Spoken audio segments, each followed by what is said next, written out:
hustled my way up from absolutely nothing to an electric dirt bike in just 7 days. No electric bike, no spare money, no secret investor, and definitely no Surron. 7 days ago, I had exactly £0 to my name for this challenge. But by the end of this video, I wanted to be sitting on my own electric motorcycle, a Surron. A Talaria.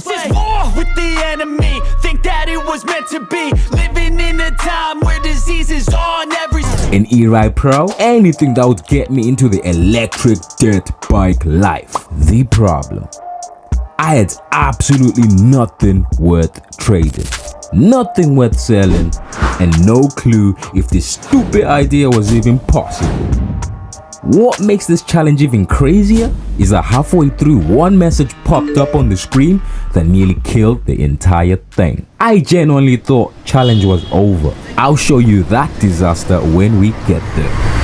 But first, I needed to figure out how to turn absolutely nothing into an electric motorcycle. I'm Rasta, and this is how to buy a Surron with no money. Day 1. This is the hardest day.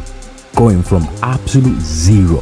When you have no money, you can't solve problems by throwing cash at them. You have to use whatever tools you already have.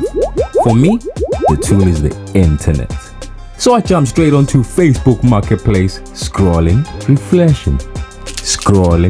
refreshing, searching, looking for opportunities other people couldn't see. Then I spotted it, sitting there looking sad in the photos, faded, dirty, completely unwanted. A bright pink Bobby G-Wagon. The best part, free. Free? At first glance, it looked completely worthless, but I wasn't looking at what it was. I was looking at what it could become. And if this worked, this might be the first step towards a Surron. If it didn't, it was still worth exactly £0. No time wasted, I collected it immediately and got it home. The Bobby electric ride-on car was now sitting on my driveway. It didn't work. Most likely the old lead acid battery would completely dead out. Simply replacing the battery would make it run again, but that would make me a little money. I wasn't looking for a little money, I was looking for motorcycle money. So I put the Bobby G-Wagon to one side and jumped back online. This time, I was laser focused. I wasn't looking for toys, I was looking for scrap. Because scrap is where the opportunities hide. Then I found another listing. A free electric kids quad bike. Free. The owner just wanted it gone. So I did him a favor and collected it. And something unexpected happened. For clearing the scrap away, the owner actually gave me £30. Now, that doesn't sound like much, but when you start with absolutely nothing, £30 feels like winning the lottery. For the first time, this challenge felt actually real. But there was a problem. One bad purchase here, and the challenge dies before day 2. So I stripped the quad down to see what I was actually working with. Turns out, this little quad already had an 800 watt motor. It already had a controller. Everything was there except the battery. And batteries are normally expensive. Straight onto AliExpress, I found a battery that could work. But the delivery time was electrically shocking. Time matters when you've only got 7 days. So back onto Facebook Marketplace I went. Then I got lucky. Someone had ordered a battery from AliExpress. They expected a huge capacity battery, but received a smaller one. They were annoyed. I was interested because they were only selling it for £15. That left me with another £15, which was enough for a plug and play throttle and controller setup. While I waited for those parts to arrive, I started tearing apart the Bobby Jeep G-Wagon. At this point, I wasn't even sure if the plan would actually work. I'd spent nearly all my money. I still didn't know if the quad bike would even run. If it didn't, I was going backward. But after some cutting, some fabrication, and a quick paint job turning the Bobby pink into army green, things started getting interesting. The Jeep body was mounted onto the quad bike chassis. And suddenly, What started as 2 pieces of scrap looked like something people might actually want, or at least I hope they would. Day 2. The throttle arrived, the controller arrived, and because I bought a matching kit, the wiring was surprisingly easy. A few connections later, moment of truth. Would it work? Or had I just wasted the first 2 days of the challenge? I squeezed the throttle and somehow it worked. The thing moved. Not only did it move, it actually could pull an adult. We had taken scrap and turned it into a working off-road electric vehicle. The challenge was alive. Now, all I needed was to sell it. And that's when disaster struck. I listed it on eBay. Everything seemed normal until a huge warning message appeared on my screen. Bright red. Impossible to miss. Sales of used lithium batteries prohibited. My heart sank because the battery was inside the quad, which meant I couldn't sell the quad, at least not on eBay. And that was a massive problem because eBay is where the serious buyers live. Now, this hit harder than you might think because this wasn't the first time something like this happened. Last year, I built an aquarium business. Thousands invested. Fish tanks, equipment, livestock, hours and hours of dedication and work. Then eBay changed their rules and overnight, my entire business disappeared. So when I saw this warning, it felt like history repeating itself. For a moment, I genuinely thought challenge was dead, but giving up wasn't an option. So I listed on Facebook Marketplace instead. £200.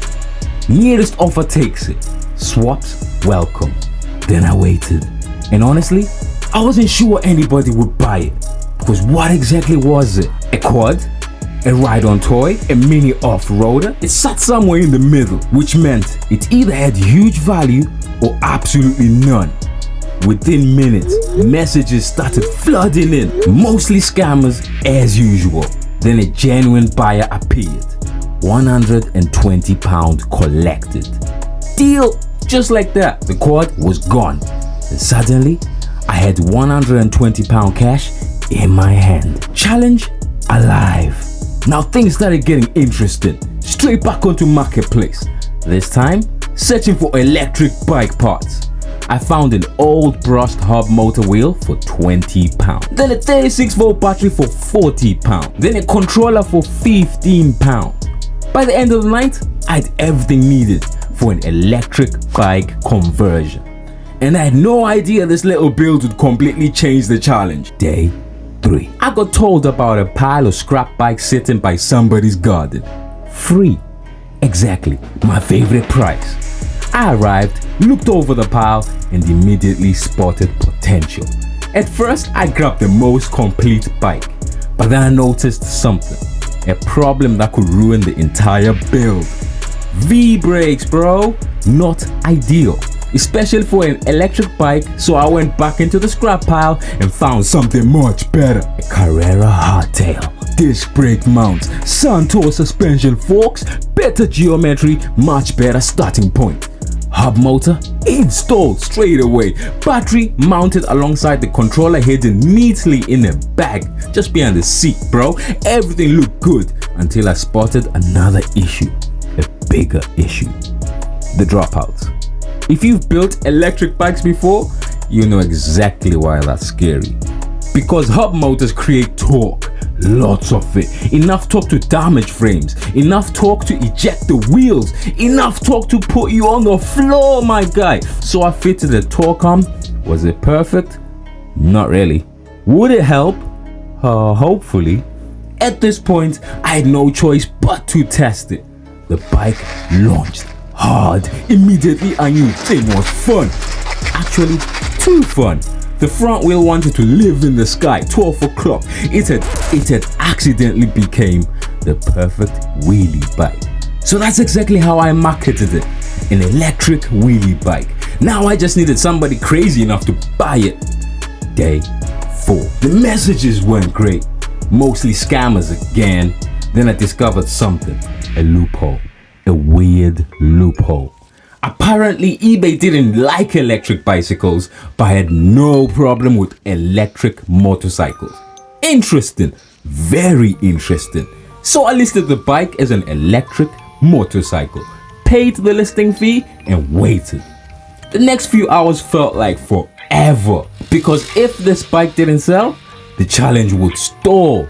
Everything depended on this one listing. 3 hours later, my phone made a noise. Sold, bro. No offers, no haggling, no negotiation. Full asking price. £410. I couldn't believe it, especially because between me and you, bro, I would have accepted half of that. Remember this when you're buying anything. Always haggle. You never know what somebody's willing to accept.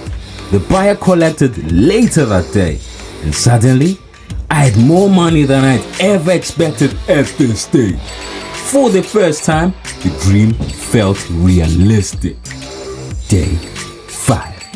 I now had around £455 available, and a dangerous thought entered my head. What if this actually works? What if I can reach electric motorcycle money? Businesses succeed when they can repeat the process. So I repeated it.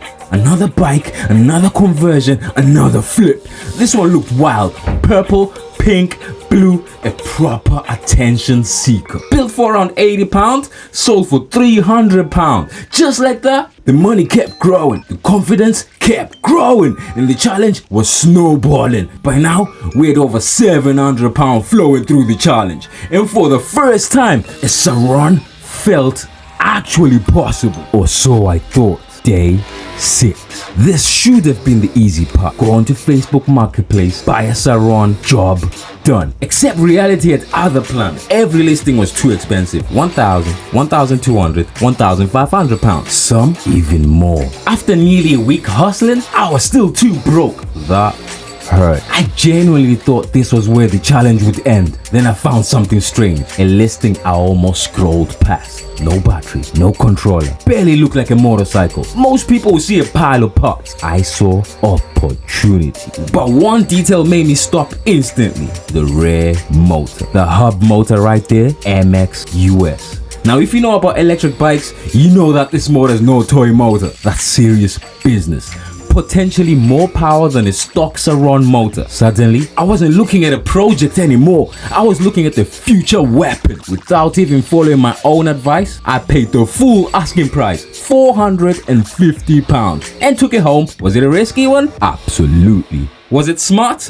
I'm still not too sure about that. But standing here, looking at that rolling chassis, something changed.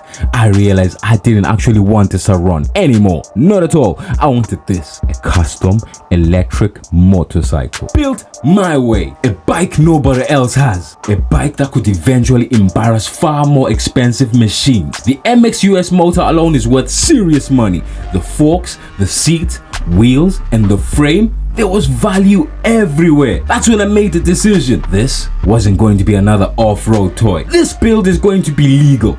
Road legal, y'all heard me. Full registration, full paperwork, no running from the police. No worrying about e-bike laws. A proper road legal electric motorcycle, which opens a whole new chapter. Because right now, this thing doesn't run. The most expensive part is still missing, the battery. Then we need a controller. Then we need tuning.